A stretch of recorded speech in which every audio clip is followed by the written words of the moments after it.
할렐루야. 우리 옆 사람과 힘차게 인사를 예수 안에서 사랑합니다.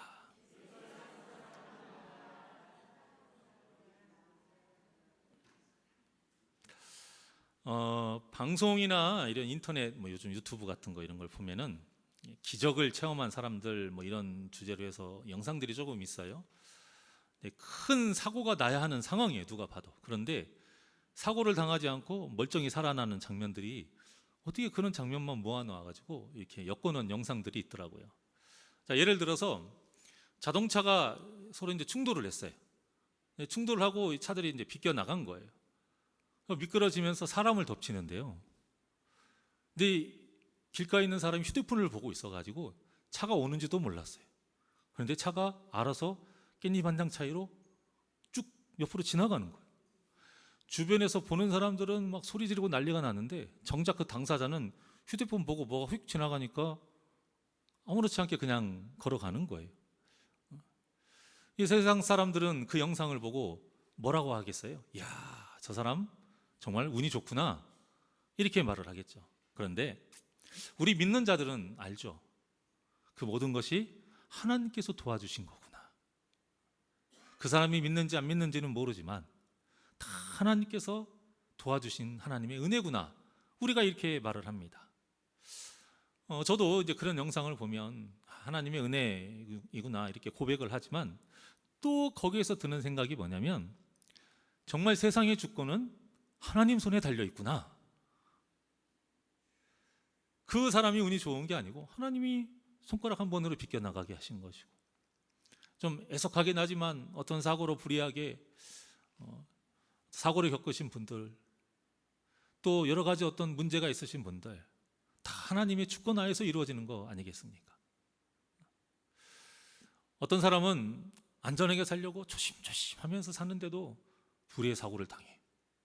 근데 어떤 사람은 안전한 의식도 없어요. 그런데도 사고가 그냥 비껴나가요. 어떤 사람은 세상에 좋은 것, 건강한 것, 만물 박사예요. 그것을 위해서 하루 24시간을 투자하고 열심히 건강하게 살아가는데 어느 날 갑자기 암이 걸리는가 하면, 어떤 사람은 먹지 말라는 거 열심히 먹고 사는데도 장수하는 사람이 있습니다. 그런 것들을 볼 때에 우리가 하나님의 주권을 인정하고 더욱 하나님의 뜻대로 살아야 됩니다. 왜 하나님은 저렇게 하시나? 거기에 대해서 우리가 궁금해할 것이 아니라 모든 주권이 하나님께 있음을 우리가 믿고 우리는 하나님 눈치 보면서 살아야 돼요. 그런데 우리 삶에는 아무런 생명의 1초라도 더 연장시켜주지 못하는 세상 바라보고 사람 눈치 보고 사는 때가 얼마나 많은지, 우리가 오직 하나님만을 바라보면서 하나님의 뜻대로 살아가는 사람, 이것을 성령 충만한 사람이라고 하는데, 오늘 본문에서는 사도 바울이 성령에 매여 있는 사람, 성령이 매여 있는 사람이라고 사도 바울을 성경이 말하고 있습니다. 본문의 배경을 잠깐 설명을 드리면 3년 넘게 에베소에서 사역을 다 마치고 이제 바울이 떠나기 전에 장로들을 다 모아놓고 마지막 설교를 하는 거예요. 고별 설교라고 하죠. 이제 당시 장로라고 하면 오늘날의 장로님을 의미하는 게 아니고 그냥 간단하게 얘기하면 목사 더하기 장로라고 생각하시면 돼요. 목사님과 장로님의 역할을 다 하는 어떤 그런 위치라고 생각을 하시면 됩니다. 그러니까 실질적으로 교회의 리더인 것이죠. 그러니까 바울이 그들에게 전하는 말 한마디 한마디가 얼마나 의미가 있고 중요하겠어요. 정말 다 주옥 같은 말씀이고, 이 말씀은 오늘날의 목회자뿐만이 아니라 모든 성도님들이 마음에 깊이 새겨야 할 말씀이기도 해요. 자, 그런데 이 말씀을 다 은혜 받기는 좀 그렇고요. 몇 가지만 좀 보려고 합니다. 그 중에서도 귀한 말씀. 자, 18절을 한번 볼까요? 시작. 오매 그들에게 말하되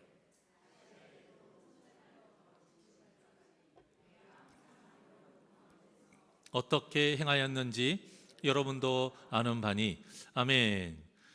자, 이런 말은 아무나 할 수 있는 게 아니에요.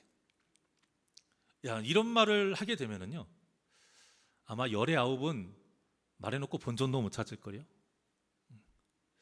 듣는 사람이 대놓고 무시는 하지는 않겠지만 속으로는 다 알잖아요. 아니, 무슨 저런 말을 할까? 왜 그럴까요? 내가 하나님 앞에 충성했다라는 것을 자신 있게 이야기하는 거예요. 이게 충성한 자만이 할 수 있는 고백이에요. 사도 바울이 이것을 지금 교만해서 자랑하는 것이 아닙니다. 그 교회를 이끌어갈 장로들에게 내가 당신들에게 지금까지 3년이 넘는 기간 동안에 어떻게 살아왔는지 당신들이 잘 아시지 않습니까? 나는 책 잡힐 일 하나 없이 하나님 앞에 부끄러움 없이 정말 열심히 사역을 했습니다. 당신이 그걸 아니까 당신들도 나처럼 그런 삶을 통해서 이 에베소에 있는 교회들을 잘 이끌어 주시고 성도를 잘 이끌어 주십시오 라고 권면을 하고 있는 것이죠. 그러니까 자신이 말뿐인 사람이 아니라 실제 전했던 말씀대로 먼저 순종했고 솔선수범을 보였다라는 것을 여러분도 눈으로 똑똑히 보지 않았느냐 묻고 있는 거예요. 그러면서 자신이 해왔던 그 일들, 그리고 남아있는 장로님들이 해야 하는 일들, 그런 것들을 이어서 말을 해요. 즉 성도에게 이끄는 자로서 본이 되는 그 믿음의 모습을 보이라고 말을 한 겁니다. 이런 말이 있잖아요. 자녀는 부모의 뭘 보고 자란다? 등을 보고 자란다. 자녀는 부모의 등을 보고 자란다라는 말이 있어요. 참 맞는 말이에요. 마찬가지로 성도도 이끄는 자의 등을 보고 믿음을 키워나가는 겁니다. 그래서 제가 더 조심하는 것이고, 그래서 저 못지않게 우리 장로님들이 더 조심하시는 것이고, 그래서 장로님들 못지않게 안수 집사님들과 권사님들이 조심하시는 거예요. 왜? 성도님들에게 등을 보일 때가 많기 때문에, 앞장서서 일을 해야 되기 때문에 대부분 등을 많이 보인단 말이에요. 어떤 등을 보여야 되냐? 우리 성도님들이 보고 배울 만한 그 본이 되는 등의 모습을 보여줘야 되지 않겠어요? 그래서 100마디의 말보다 한 번에 본이 되는 모습이 더 큰 가르침이 되는 거예요. 이 모습은 오늘날의 목회자뿐만이 아니라 우리 모두를 향한 가르침입니다. 한 교육학자가 이렇게 말을 했어요. 세상에서 가장 좋은 스승은 자녀가 존경하는 부모이다. 선생님이 아니라는 거예요. 옛날에 어떤 책 중에 부자 아빠, 가난한 아빠, 그런 책이 엄청 세계적으로 베스트셀러가 됐어요. 저는 그거 보고 통탄했어요. 물론 어떤 뜻으로 그렇게 책을 만드는지는 알겠지만 기독교적이지 않아요. 세상에서 가장 좋은 스승은 자녀가 존경하는 부모이다.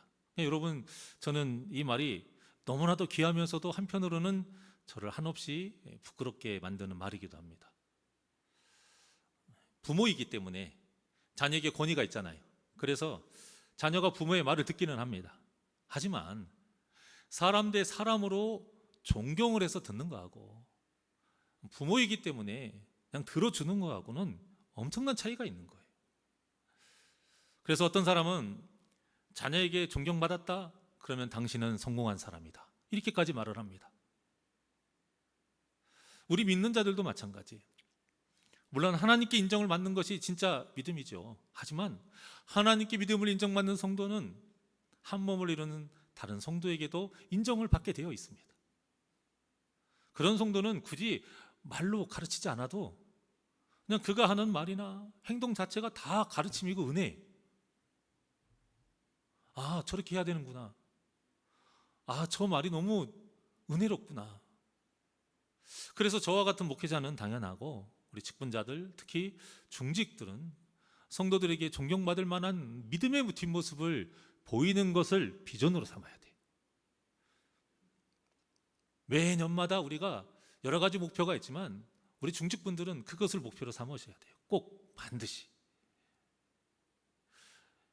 이 마음으로 우리가 왜 저렇게밖에 못할까라고 답답해하면서 그 상대방에게 책임감을 떠넘기는 것이 아니라 내가 본을 보이는 모습을 보여주지 못해서 그 사람에게 내가 본이 되는 모습을 보여주지 못해서 그들이 저런 건 아닐까.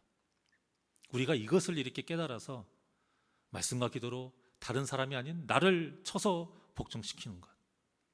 그래야 우리가 우리 성도님들에게 본인이 되는 모습을 보여줄 수 있는 거예요. 자, 그렇게 해서 순종한 내용이 사도 바울이 내가 그렇게 당신들 앞에서 열심히 한 것을 알지 않느냐, 어떻게 살아왔는지 19절에서 21절까지 말합니다. 자, 시작. 곧 모든 겸손과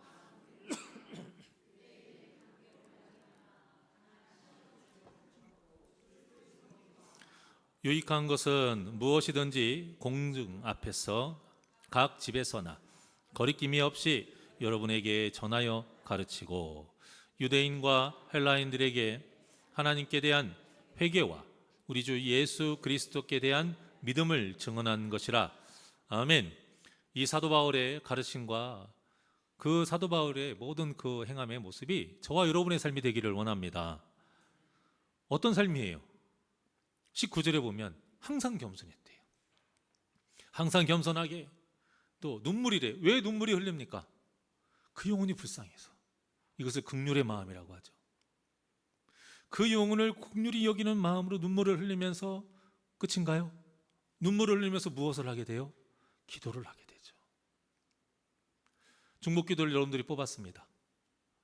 그걸로 기도하기 위해서 뽑은 거 아닙니까? 왜? 그 안에는 그 성도의 아픔이 있고 그 성도의 문제가 있고 도저히 내 힘으로 해결할 수가 없어서 하나님 제발 좀 도와주세요, 살려주세요 하는 내용들이 있기 때문에 우리가 그 기도 제목 놓고 기도하는 거 아닙니까?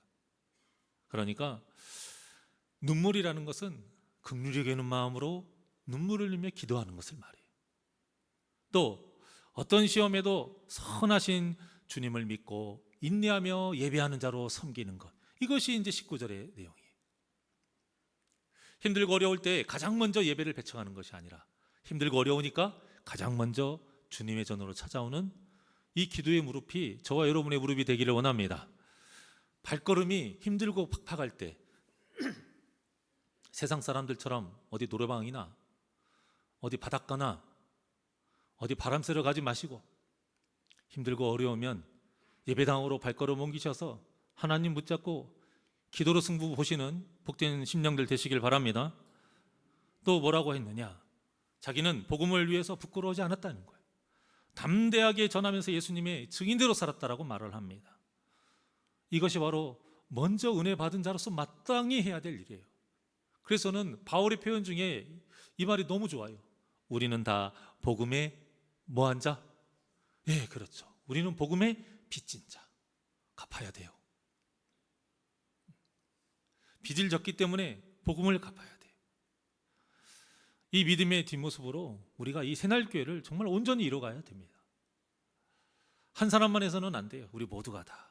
오늘 아침에 말씀을 전했던 것처럼 모두가 화평케 해야 되는 자 되는 것처럼 우리가 이렇게 서로를 또 긍휼히 바라보고 또 하나님 나라를 위해서 힘써 전도하는 자가 되어야 됩니다. 자, 22절에서 24절까지 말씀입니다. 시작.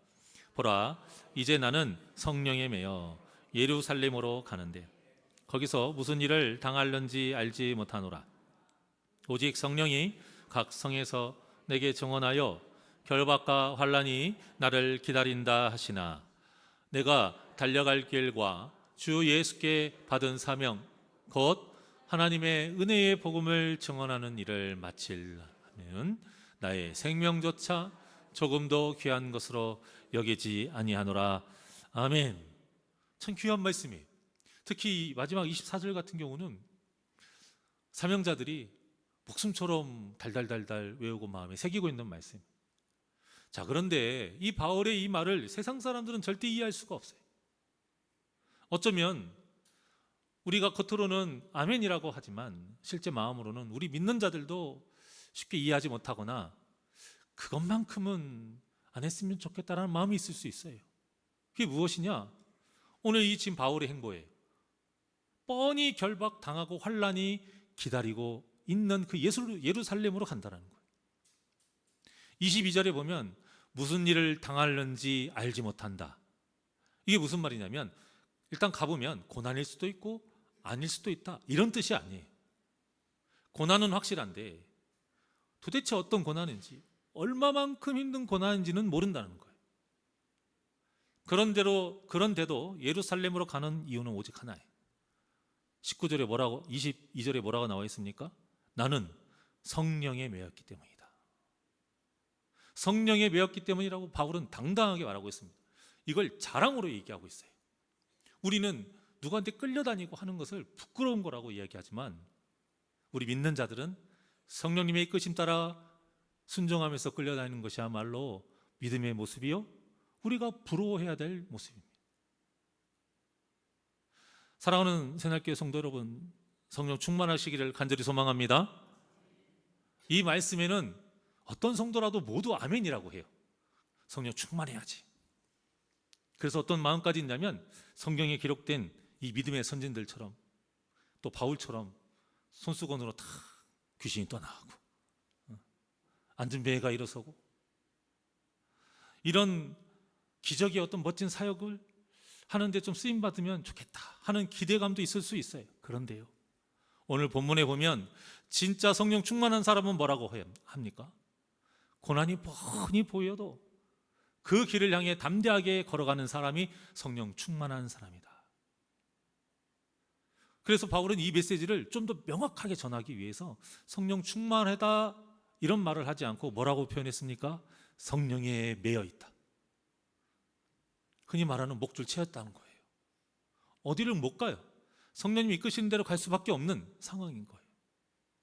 그런데 이것이 앞에 모인 장로들에게 자랑거리가 되고 그들도 그렇게 되기를 권면하고 있는 것입니다. 그러면서 25절에 보면 자신의 얼굴을 다시는 보지 못할 것이다, 이렇게 말을 합니다. 이처럼 성령에 매인 성도는 자신이 십자가를 지고 좁은 문과 좁은 길을 기꺼이 걸어가는 사람이, 내가 하고 싶은 것, 내가 원하는 것을 향해 살아가는 그런 사람들이 아니라 예수님의 보혈로 하나님의 자녀가 되는 은혜를 얻은 그때부터 이제 나의 모든 것은 하나님 것이다, 그렇게 고백하고 하나님이 이끄시는 대로 사는 사람이 바로 성령에 매인 사람, 바로 우리 새날교회 성도님들이 되시길 원합니다. 그러니 하나님께서 어떤 사람의 예배를 기쁘게 받으시겠어요? 성령에 매인 사람의 예배를 기쁘게 받으시는 거예요. 그저 예배의 모습만 예쁘고 어떤 좋은 사람, 그런 것이 아니라 예배 전까지 세상에서 하나님의 나라와 그 의를 위해서 산 사람, 그렇게 성령에 매여서 산 사람의 예배를 가장 기쁘게 받으세요. 마찬가지로 하나님은 어떤 사람의 예배를 가장 싫어하실까요? 예수님을 믿는다고 입으로 말하지만 실제 삶에서는 말씀대로 살지 아니하고 오직 자신의 유익을 위해서 배를 채우고 주머니 채우기 위해서 세상과 타협하는 사람의 예배를 가장 싫어하십니다. 대표적인 사람이 가인이죠. 가인. 아무리 좋은 제물로 제사를 드려도요, 하나님은 가인의 제사를 받지 않으셨어요. 그 이유가 피의 제물이 아니어서 그렇다 이렇게 주장하는 사람도 있지만 그렇지 않습니다. 가인의 삶이 하나님이 기뻐하시지 않는 죄된 삶을 살았기 때문이에요. 창세기 3장 5절에 보면 분명히 나와 있어요. 시작. 가인과 그의 제물은 받지 아니하신지라. 아멘. 전에도 말씀을 드렸습니다. 성경에는 기록되는 순서가 중요해요.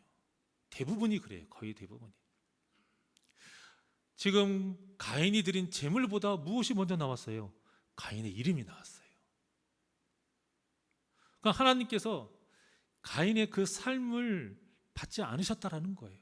왜? 더럽혀졌기 때문에, 죄로 인해서. 흠없는 어린 양이 제물의 조건이에요. 딱 하나예요. 그거 외에는 없어요. 흠이 있는 거예요. 죄로 인해서. 그래서 가인이 얼마나 하나님을 아프게 하면서 살았는지를 여실히 보여주고 있는 대목이에요. 자, 반면에 아벨은 3장 4절 한번 볼까요? 시작. 여호와께서 아벨과 그의 제물은 받으셨다, 이렇게 말씀하고 있어요. 여기에서도 아벨이 뭐 피의 제사를 드려서가 아니고 아벨의 삶이 워낙 하나님을 기쁘시게 하는 거룩한 삶을 산 거예요. 그래서 바울이 로마서에서 이와 똑같은 말을 했는데요. 로마서 12장 1절 시작. 그러므로 형제들아, 내가 하나님의 모든 자비하심으로 너희를 권하노니 너희 몸을 하나님이 기뻐하시는 거룩한 산 제물로 드리라. 이는 너희가 드릴 영적 예배니라. 아멘. 자, 여기서 산 재물이라는 것은 살아있는 재물이라는 뜻이 아니고 살아가는 재물이라는 뜻이에요. 어떻게 해요? 거룩하게 살아가는 재물. 거룩하게 살아가는 재물이 되어야 하나님이 기뻐하신다는 거예요. 이것이 바로 성령의 메인자의 삶이에요. 그런데 여기서 하고 많은 것 중에서 왜 하필이면 재물을 가지고 바울이 표현했을까? 이것을 우리가 좀 깊이 생각해 봐야 됩니다. 자, 재물이라는 것은 기본적으로 어떻게 돼야 돼요? 죽어야 돼요. 죽어서 하나님께 바쳐지는 거예요. 그런데 그냥 죽고 끝나는 게 아니고요, 일일이 각을 다 뜹니다. 산산조각을 내는 거예요, 여러분. 각을 다 떠서 안에 있는 더러운 창자들 다 빼내고, 그리고 물로 깨끗이 씻어서 피도 다 쏟아내고 기름을 태우는 거예요. 그래서 그 연기에 같이 올라가는 향기를 하나님이 흠양하시는 겁니다. 그러니 재물이 된다라는 것은요, 절대 세상적으로 봤을 때 좋고 편한 삶이 아닌 거예요, 여러분. 물론 이 말은 오해하시면 안 돼요. 그리스도인들이 세상에서 가난하게 살아야 되고 천하게 살아야 되고 궁상 떨면서 살아야 된다, 이런 뜻이 아니라 팔복의 마지막 복을 누리는 삶을 살아야 된다는 거예요. 자, 마태복음 5장 10절의 말씀입니다. 시작. 의를 위하여 박해를 받은 자는 복이 있나니 천국이 그들의 것임이라. 아멘. 의를 위하여, 예수 그리스도를 위하여, 우리의 진짜 복음이신 예수 그리스도를 위하여 박해를 받는 자는, 이게 무슨 말이에요? 피할 수 있는 거예요. 선택할 수 있는 거예요, 여러분. 그런데 피하지 아니하고 박해를 겸허히 받는 거예요. 어떻게 해요? 성령에 매여서. 그렇게 박해를 받는 자는 무엇이 복이다? 천국이 그들의 것입니다. 이 모습이 오늘 본문의 바울의 모습 아닙니까? 분명히 결박과 환란이 기다리고 있다고 말했어요. 하지만 의를 위하여 예루살렘으로 기꺼이 가서 박해를 받겠다, 이겁니다. 여러분, 우리가 정말 예수님처럼 살려고, 거룩하게 살려고 노력을 하잖아요. 박해를 안 받을 수가 없어요. 유별나다고 비웃음 당하기도 하고요, 예수에 미쳤다라는 말로 조롱당하기도 하고요. 남들 다 술자리 가고 하는데 왜 안 가느냐? 그거 한잔 한다고 해서 구원 못 받냐? 그렇게 눈 한번 딱 감으면 승진도 할 수 있는데, 저런 바보. 정말 믿음 있는 청년들이 이런 걸로 고민을 많이 하는 것을 알 수 있습니다. 그런 목사님들의 어떤 간증의 어떤 그런 글들을 보게 되면 너무 기쁘대요. 그런 문제로 고민하고 목사님께 와서, 목사님 저 어떻게 해야 돼요? 상담하고 기도해 달라고. 그런 청년들의 사연에 너무 힘이 난대요. 아, 내가 잘못 가르치지는 않았구나. 그 안에 얼마나 무수히 많은 싸움이 있겠습니까? 여러분들이 살아보셔서 아시잖아요. 그런 유혹이 정말 하는 것은 아무것도 아닙니다. 그런데 그걸 이겨내는 것이 너무 쉽지 않아요. 또 이겨냈을 때에 다가오는 그 손해와 그 피해, 그게 만만치 않거든요. 실제 우리 믿음의 선배님들은 구박 많이 받았고 맞으면서도 신앙생활을 했어요. 이 중에 계실 수도 있고요. 또 좀 전에 말씀드린 대로 말씀대로 살다 보면 손해를 받을 수가, 손해를 수없이 받게 되고, 또 우리가 저울추를 속이면 안 되잖아요. 그러니까 소득도 그렇게 크지 않아요. 또 불법을 저지르지 않기 때문에 더 좋은 기회 수없이 놓칩니다. 자, 그러니 사는 것이 팍팍할 때가 한두 번이 아닌 것이죠. 초대교회만 해도요, 예수 믿는다는 이유로 돈이 있는데도 물건을 못 사고요, 내 몸이 건강한데 일을 할 수가 없어요. 예수 믿는다는 이유 그 하나 때문에. 그럼에도 그들이 박해받는 삶을 기꺼이 선택할 수 있었던 것은 이 팔복의 다음 구절 때문에 그래요. 11절과 12절입니다. 시작.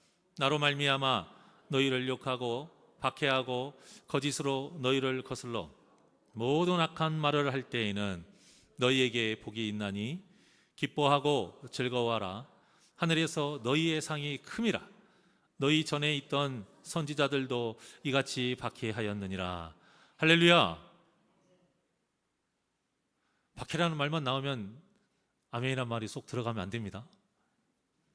박해란 말이 나와도 하늘의 영광을 우리에게 주시겠다라고 보장하시면 우리는 기쁨으로 아멘이 나올 수 있는 믿음이 저와 여러분에게 있기를 원합니다. 우리의 이 믿음의 모습을 하나님께서 크게 칭찬하시고 인정하신다라는 거예요. 그래서 여러분들이 천국을 다 소유하는, 이런 박해 속에서도 끝까지 믿음을 지켜서 천국을 소유하는 복된 저와 여러분이 되시기를 간절히 소망합니다. 결국 예수님은 성령에 매여서 박해받는 것을 두려워하지 않았고요, 담대하게 나아가는 그런 사람,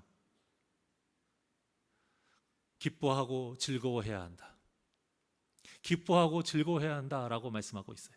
즉 당장 눈앞에 좋은 것, 이것을 바라보는 것이 아니라 하나님의 약속을 믿고 그저 그리스도인으로서 당연히 선택해야 되는 것을 선택하는 것, 즉 거룩한 선택을 하라, 이것입니다. 여러분, 우리가 자꾸 넘어지고 실패하는 이유가 무엇인지 아세요? 간단합니다. 사탄에게 미혹돼서 그래요. 근데 무엇에 미혹되느냐 하면, 이놈의 문제가, 너무 힘든 문제가 당장 해결되기를 바라는 그 신앙생활을 하라, 이런 유혹에 미혹되기 때문에 그래요. 그렇게 해결을 해줘야 하나님이 살아계신 분이다라고 자꾸 속이고요, 기도하면 바로 응답을 해주시고 문제가 해결이 돼야 아, 저 사람 믿음 있는 사람이네, 이렇게 속이는 것입니다. 그런데 이 속삭임에 오늘날의 그리스도인들이 너무나도 잘 속아 넘어간다는 게 문제예요. 그렇지 않습니다. 성령의 사람은 절대 눈에 보이는 현상에 좌지우지하지 않습니다. 오직 하나님께서 약속하신 그 말씀, 그것만 믿고 붙잡고 끝까지 인내하는 것. 비록 문제가 해결되지 않는다 하더라도, 비록 이 고통스러운 고난이 계속된다 하더라도 인내하면서 거룩한 선택을 하는 것입니다. 그러니까 성령에 매여 있는 사람은 뭔가를 해결받으려고 하는 사람이 아니에요. 그저 거룩한 선택을 묵묵히 해나가는 사람이에요. 성경을 잘 보세요. 성경의 모든 말씀이 우리에게 거룩한 선택을 하라고 자꾸 강요하고 있어요. 너희들이 이렇게 하면 당장 무엇을 해주리라, 하나님 그렇게 말씀하신 적 없어요. 하나님의 때는 어느 누구도 몰라요. 하지만 하나님이 약속하신 건 반드시 지켜주시는 줄 믿습니다. 그 믿음으로 버티면서 계속 거룩한 선택을 하는 거예요. 그래서 성령의 그 메인 성도는 오늘날의 그 차별금지법, 그 안에 성경에 위배되는 동성애에 관련된 법이 있어요. 내용이 있으니까 끝까지 반대하고 지키는 그런 선택을 해야 하는 거예요. 이 선택으로 인해서 세상 사람들에게 시대에 뒤떨어진 사람이다, 이런 욕을 먹어도요, 인권을 무시하는 개독교다, 이렇게 비난을 받아도 우리는 끝까지 거룩한 선택을 해야 되는 거예요. 또 성령의 메인 성도는 성도 간에 문제가 생겼을 때에 먼저 숙이고 손을 내밀 줄 알아야 돼요. 이런 선택을 해야 될 줄 알아야 돼요. 비록 내가 잘못한 것이 없어도, 손을 내미는 것이 자존심 상할 수도 있어도, 또 이것이 문제가 아니라 힘들게 손을 내밀었는데 붙잡아주면 좋은데 안 붙잡아줘요. 그렇게 내쳐졌을 때 마음이 상하고 수치스러울 수 있어요. 하지만 그럼에도 우리는 계속 손을 내미는 이 거룩한 선택을 해야 돼요. 한 번 해서 당장에 좋은 결과 나오지 않습니다. 그러면 세상 살기 얼마나 편합니까? 우리는 그래서 계속 끊임없이 거룩한 선택을 해야 돼요. 손을 내밀어야 돼요. 왜냐? 우리의 예수님이 이 거룩한 선택을 단 한 번도 하지 않으신 적이 없었기 때문에, 그리고 이 예수님의 거룩한 선택으로 인해서 지금 우리가 이렇게 구원의 은혜를 누리고 있기 때문입니다. 2000년이 넘는 전에 예수님의 그 선택으로 우리가 지금 구원받고 있다니까요. 그런데 예수님은 살아계실 때 어떻게 됐습니까? 가장 비참하게 사셨어요. 성령에 매여 있다라는 것은 바로 이것을 의미합니다. 바울이 한 설교의 마지막 말씀을 보겠습니다. 35절입니다. 시작. 범사에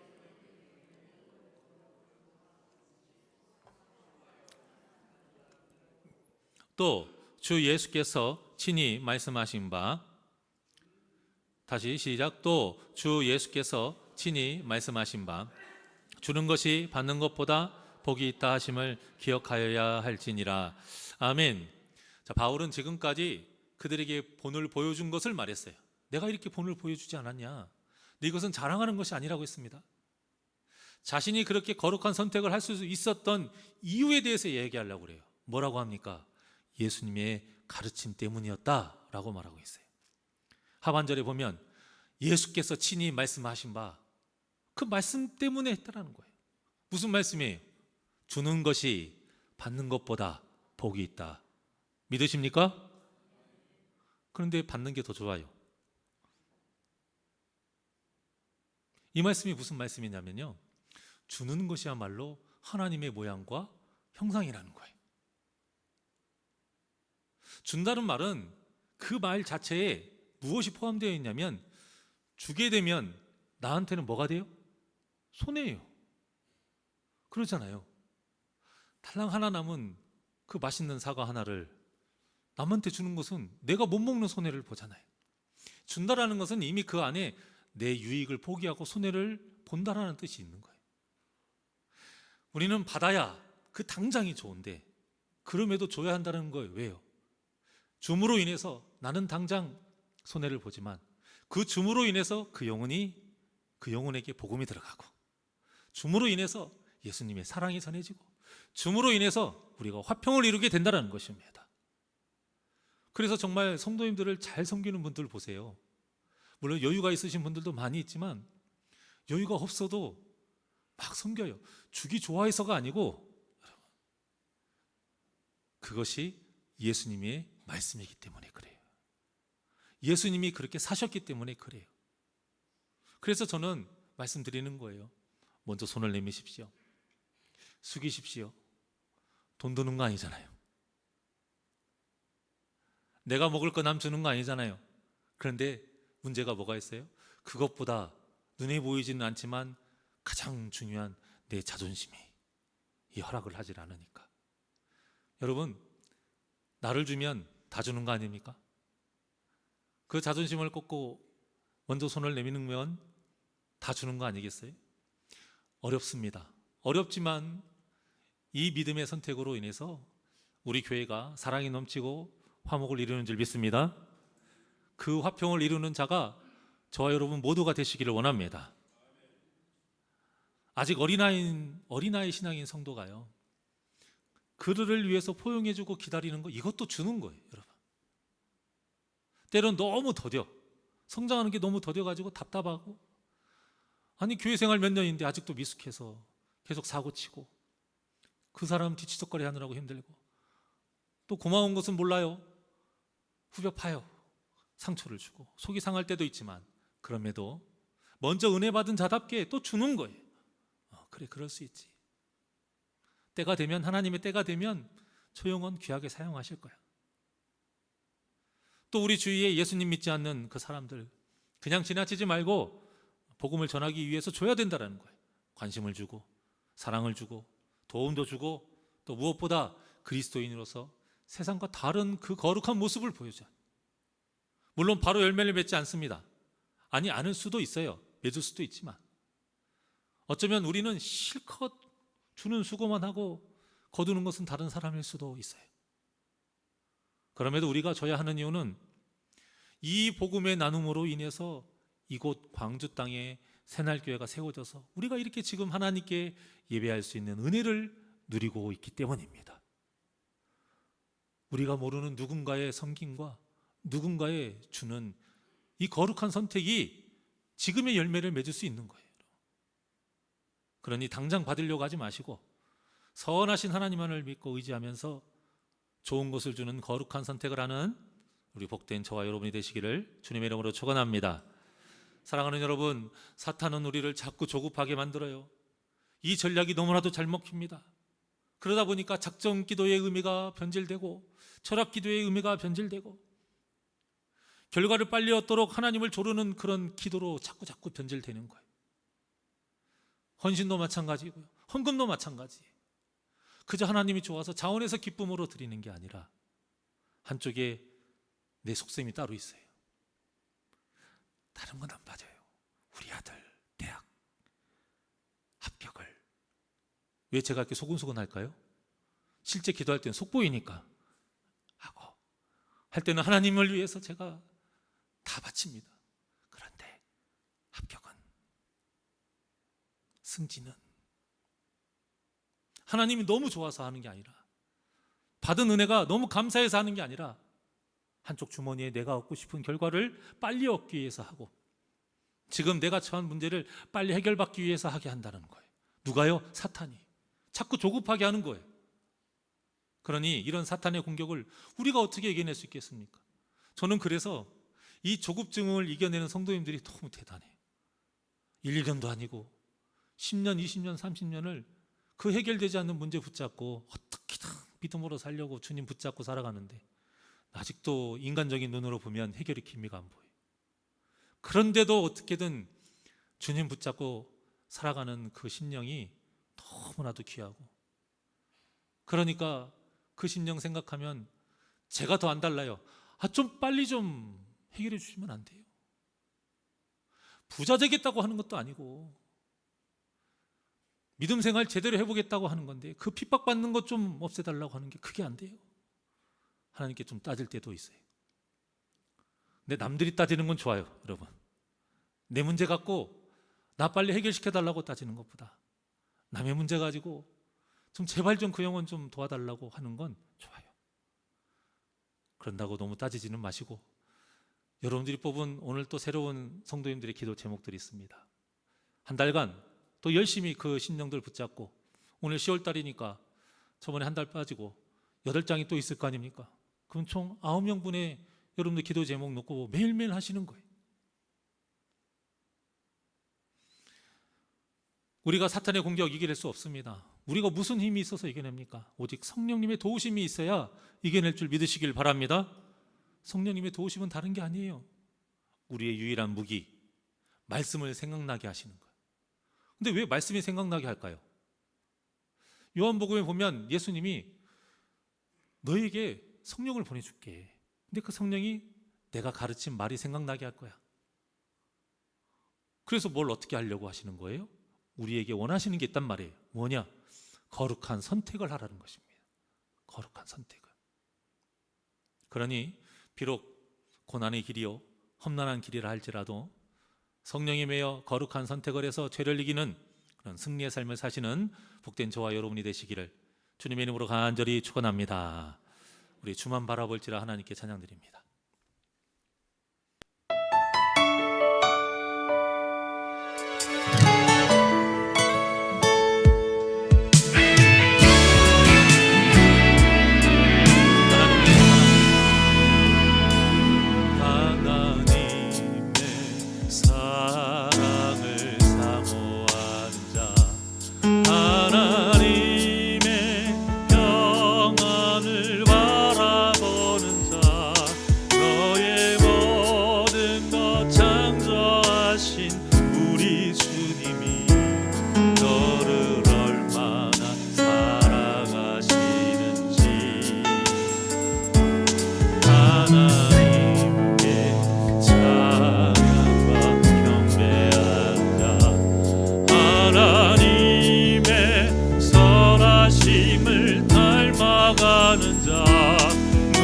모든 것 창조하신 우리 주님이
손 높이 들고 고백합니다. 하나님 사랑이 더 하나님 사랑이 이름으로 너를 어느 때나 바라보시고 하나님 이 땅 위로서 언제나 너에게 기울이시니 어두움에 밝은 빛을 비춰주시고 너의 정은 지금도 응답하시니 어느 곳에 있든지 주를 향하고 주만 바라볼지라